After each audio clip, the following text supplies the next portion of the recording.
people discovering music 10 years ago, they were just buying a CD, they were listening to a whole CD, and they have their own opinion for this.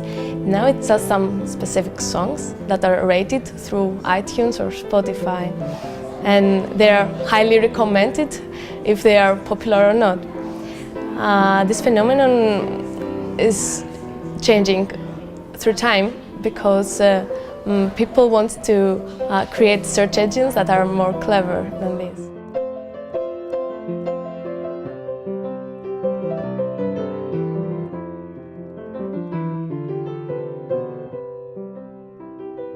How these music recommendation systems can measure emotion, how they determine our activities and our preferences. For music research, the typical way of measuring the emotion in music is to ask people who hear music to rate the moods along different mood scales. And this gives researchers data that they can use for modeling the mood with acoustical features. But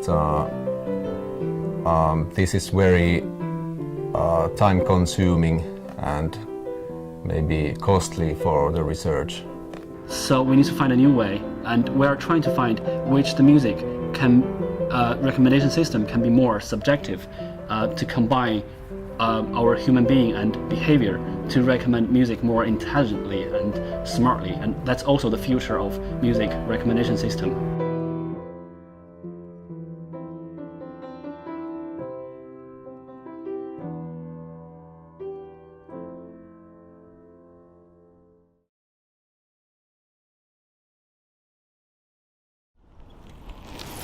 So in the past, if you're looking for music, you can use, for example, iTunes.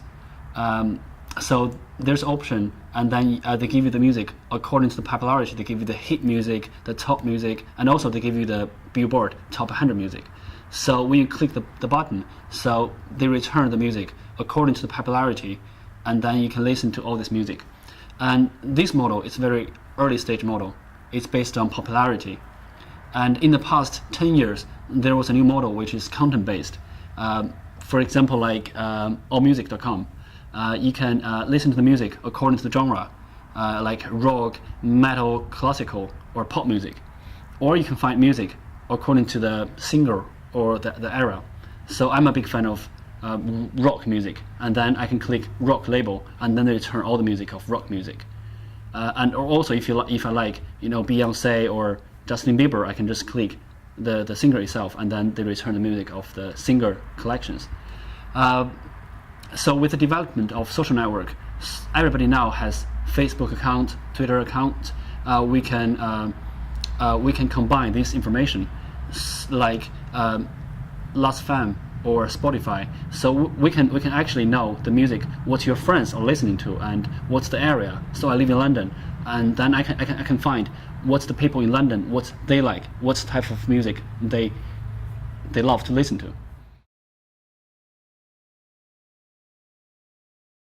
So here is an example of our data, 600 popular music songs that people rated according to arousal and valence.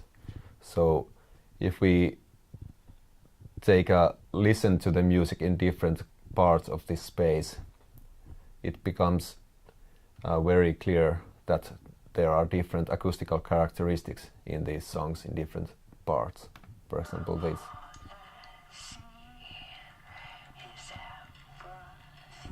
High arousal, low valence. Whereas taking a positive valence and low arousal song, the sound is very different. Our future research will deal with modeling of the perceived moods in music with acoustical features, but we are using very large data available from the social media, mood-related data. So traditionally, music recommendation system is to recommend similar music according to the features, for example, like tempo, pitch, or timbre. But nowadays, people prefer to listen to music while they are, doing something as a company. So, for example, if you are in the gym, you are running, and most of the people, they would say, I prefer fast tempo music.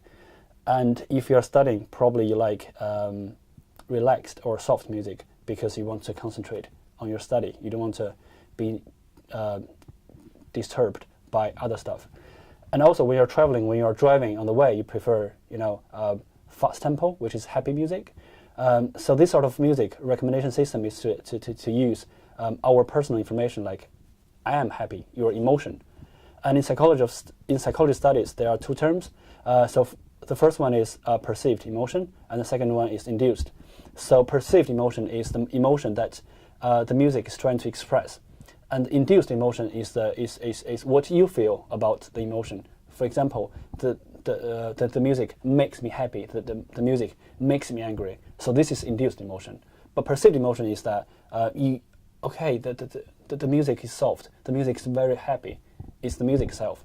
So in this study, we are trying to find the difference between these two terms, and so we recruited 40 students, university students from Queen Mary via emails. So we asked them to come over to do the test, and they will listen 80 songs, and it takes roughly an hour, and then we gather all the information, and then we can do the further data analysis to compare and find the difference between these two emotions. So this is the online listening test platform. You can see the title, Music, Emotion and Perception. So in this listening test, you can read the instruction here. And so first of all, we'll basically ask you some basic information like your name, age, gender, and then your music culture you grew up with. For example, if you are from China, you probably like Chinese music, you're more familiar with Chinese music. And then you can say Chinese music, and then your nationalities, where are you from? And then the third one is the type of music you are familiar with. So even if you are born in Asia, and then you like English music, American music, you can say I like American music. But this is the basic information, so you can say whatever you like, and then you can start the listening test. So for each listening test, you can click the songs, and then there's this is the volume control, and that's a speed control. And also there are two questions. So they ask you, what emotion do you feel in response to the music, which is induced emotion. And then if you know the song, you can say yes. If you don't know the song, you say no. So once you're ready, you can listen to the music. So now I'm listening to the music. If you are sure what emotion do you feel in response to the music in this case, and then you can click stop, and then you can choose one of the drop down menu. You can choose happy, sad, relaxed, angry, or none, or unknown. So for each page there are 10 songs, and in total there are 8 pages.